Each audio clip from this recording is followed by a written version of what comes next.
大家好，欢迎来到学识 Plus。这一次为大家介绍的是由川真由美所著的《总是看起来很幸福的人所拥有的小习惯》这本书。你身边有没有这样的人呢？总是笑容满面，看起来几乎没什么烦恼的人，能尽情享受自己喜欢的事物的人，被温暖的人际关系所包围的人。看起来很幸福的人其实有各种各样的类型，但是真正幸福的人，并不是因为性格特别乐天，也不是因为碰巧身处优越的环境，他们在日常生活中拥有一些一点一滴让自己变得更幸福的小习惯。这些习惯久而久之会形成幸福的思维方式，塑造幸福的人格，并营造出幸福的环境。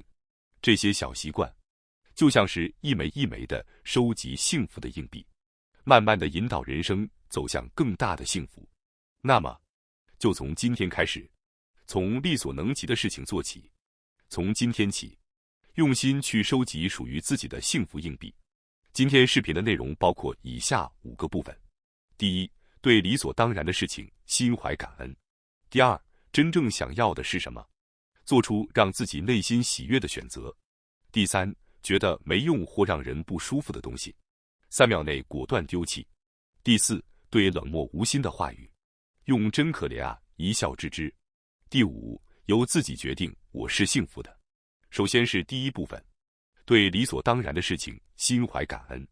总是看起来很幸福的人有一个共同点，那就是从不忘记感恩之心。当发生令人开心的事情时，自然不用说，即便是平凡的日常，那些被视为理所当然的事，他们也养成了能够由衷说出谢谢的习惯。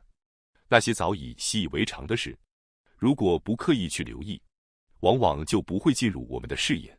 比如，只有在生病之后，才会真切地感受到健康是多么可贵。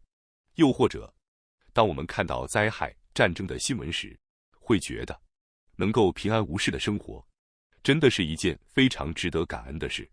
可一旦时间过去，人又很容易忘记这份珍贵，转而只去追求那些自己尚未拥有的东西。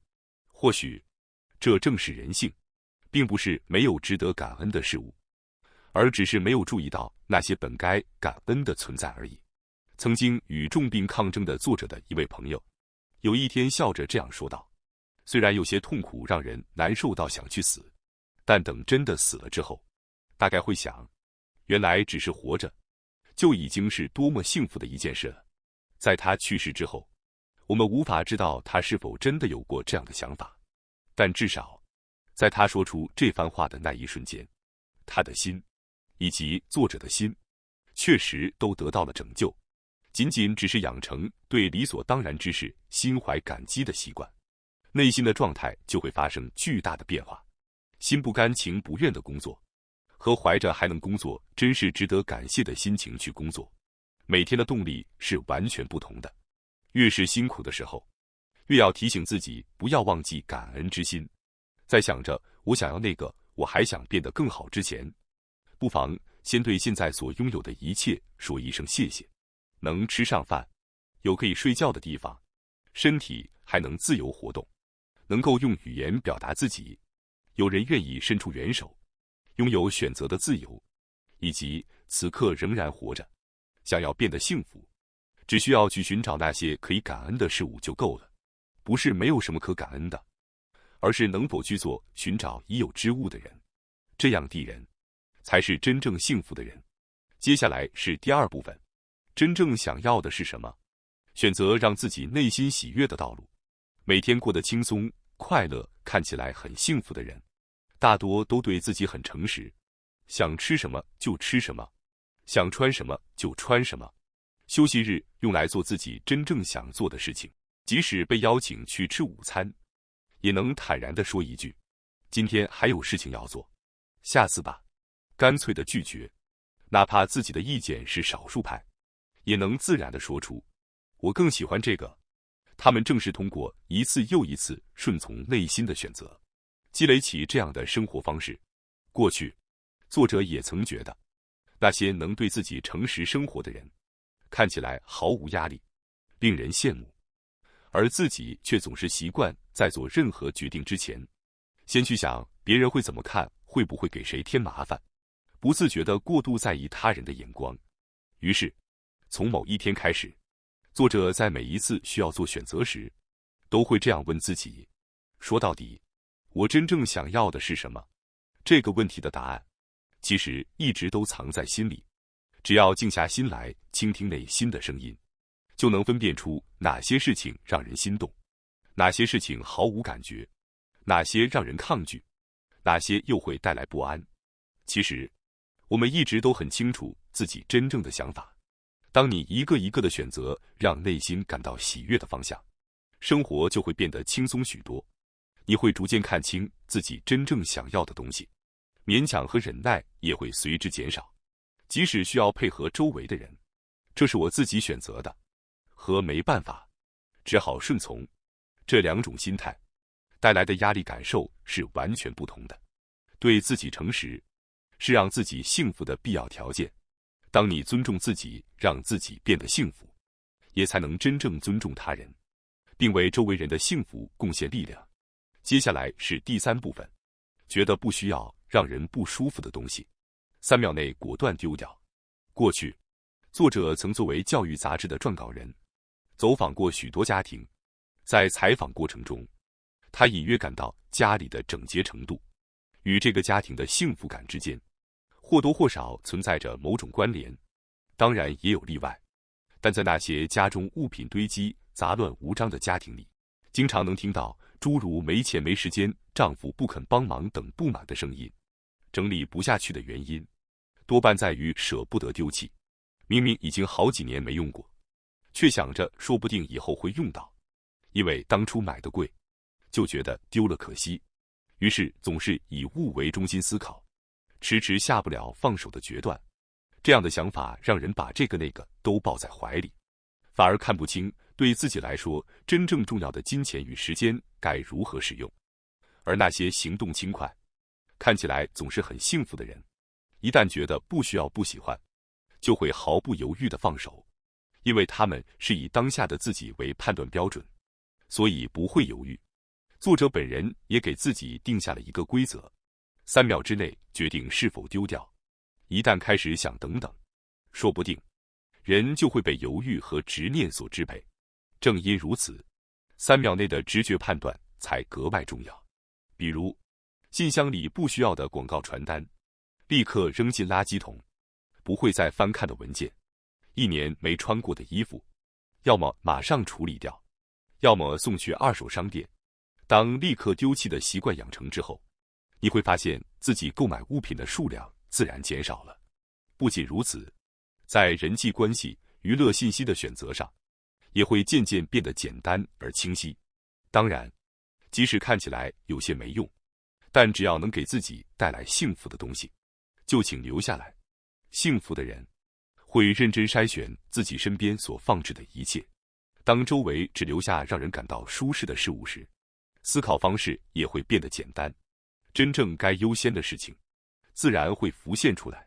在这个即使什么都不做，物品和信息也不断涌来的时代，以自己的舒适感与幸福感为标准去舍弃，是一种非常重要的生活习惯。接下来是第4部分，对冷漠无心的话语，用真可怜啊一笑置之。即使你一心想要平静而幸福的生活，这个世界上总会在某些地方出现用言语伤害他人的人。有时是一句话直戳人心，有时是带着轻蔑的语气，还有的时候只是把自己的烦躁与情绪毫无来由地发泄在别人身上。遇到这种情况时，那些看起来总是很幸福的人不会过度地与对方纠缠，因为他们很清楚，无心的话语其实是对方内心的问题。正如我们要为自己的情绪负责，对方的情绪也应该由对方自己承担。当对方情绪烦躁时，可以将其理解为内心暂时被负面情绪侵蚀了，然后在心里轻轻地想一句：啊，真可怜啊。就这样拒绝接收对方的情绪，只需冷静地接收必要的信息。至于夹杂其中的情绪和攻击性，果断地放下，不接住，这需要一点练习。但只要有意识的持续去做，你会慢慢习惯。作者本人也是如此，一旦感觉到对方的话语中夹杂着讽刺、挖苦，或是价值观的强加，他就会全部拒绝接收，因为如果不这么做，连自己的心也会被一并污染。而那些常说我是为了你好才这样说的人，往往不过是在宣泄自己的烦躁，或强行灌输自己的价值观而已。对于总是满腹不满、爱抱怨、爱说坏话的人，最好的办法本来就是不要靠近。不过，若遇到过分失礼的言辞，也有必要冷静地指出，你刚才那样说，让我感到不舒服。这是为了让对方明白，对你说话需要稍微注意分寸。当然，说了无心之语，并不代表那个人就是个坏人。如果你学会了放过，在其他方面依然可以彼此理解、合作。最重要的是守护好自己的内心，不要被他人的情绪牵着走，把注意力放回到属于你自己的幸福上。最后是第5部分，由自己决定我是幸福的。幸不幸福，并不是由别人来决定的，而是完全取决于自己的感受。它不是通过与他人比较来衡量的，而是一种彻底主观的体验。那些看起来总是很幸福的人，无论是有意识还是无意识，都早已在心里下定了决心，我是幸福的。总是说只要有钱我就能幸福了，或是一件好事都没有。沉溺于不幸比较的人，即便真的得到了金钱，恐怕也依然无法感受到幸福。幸福并不是拼命追逐的目标，而是早已存在，只是需要被察觉并细细品味的东西。如果你哪怕只想变得幸福一点点，不妨试着像收集硬币一样，去发现身边那些微小的幸福吧。比如，今天天气真好，感觉很舒服；今天的便当很好吃，能和那个人聊几句，真开心。